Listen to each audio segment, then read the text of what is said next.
वो शख्स जो करता था ईंट भट्टे पर मजदूरी, लेकिन धीरे धीरे उसने खड़ा कर लिया करोड़ों का साम्राज्य और खुद बन बैठा डॉन।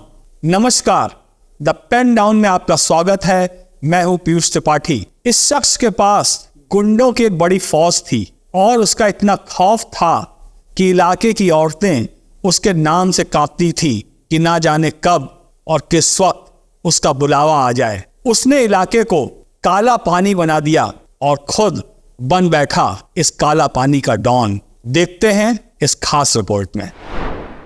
एक था मुगल बादशाह शाहजहां जिसने ताजमहल बनाया, और एक ये शाहजहां है जिसने काला पानी बना दिया। पश्चिम बंगाल में सुंदरबन का डेल्टा, जहां गंगा नदी तमाम धाराओं में बढ़ जाती है और आगे जाकर समुंदर में मिल जाती है, उसे पूरी दुनिया में खूबसूरती के लिए जाना जाता है।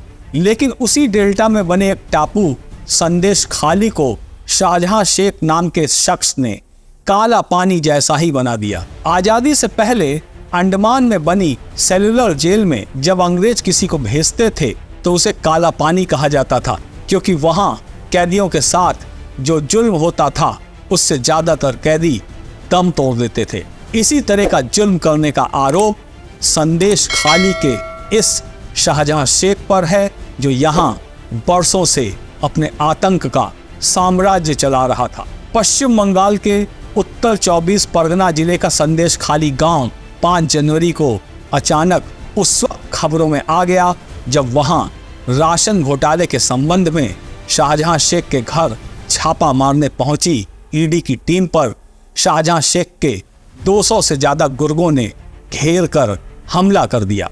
अधिकारियों की गाड़ियों में तोड़फोड़ की गई और अधिकारियों के साथ मारपीट भी की गई। 5 जनवरी को शाहजहां और उसके गुर्गों ने कथित तौर पर प्रवर्तन निदेशालय यानी ईडी के अधिकारियों पर उस वक्त हमला कर दिया था जब ईडी की टीम राशन घोटाले के सिलसिले में शाहजहां के ठिकानों की तलाशी लेने गई थी।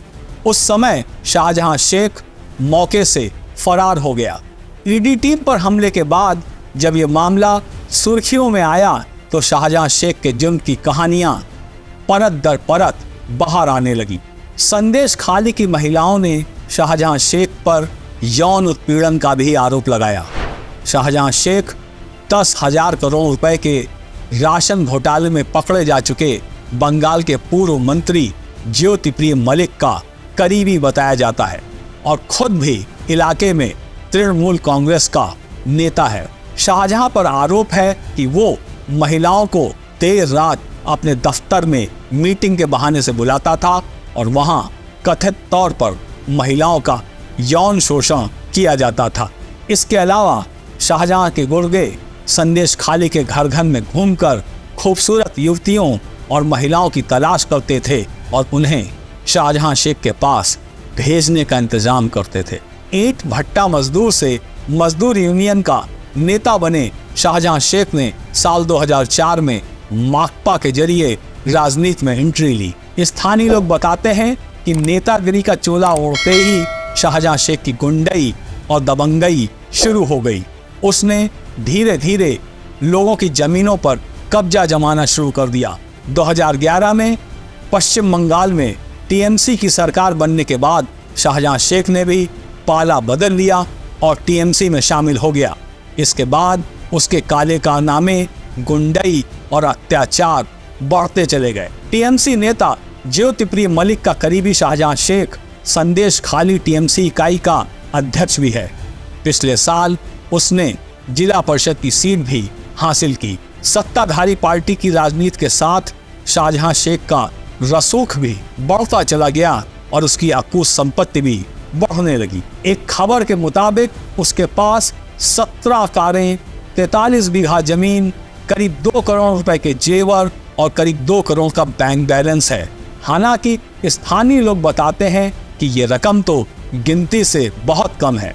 ईडी पर हमले के बाद फरार हुए शाहजहां शेख को आखिरकार 55 दिनों के बाद 29 फरवरी 2024 को पुलिस ने गिरफ्तार कर लिया है। बहुत से अपराधी राजनीति का चोला महज इस वजह से ओढ़ते हैं कि उनका जरान की दुनिया में सिक्का जैसे चल रहा है वैसे ही चलता रहे, उनकी सत्ता को कोई चुनौती ना दे पाए। लेकिन कहा जाता है कि बुरे काम का अंत भी बुरा होता है और एक दिन ये अंत होता जरूर है।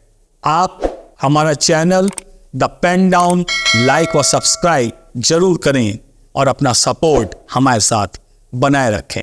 धन्यवाद।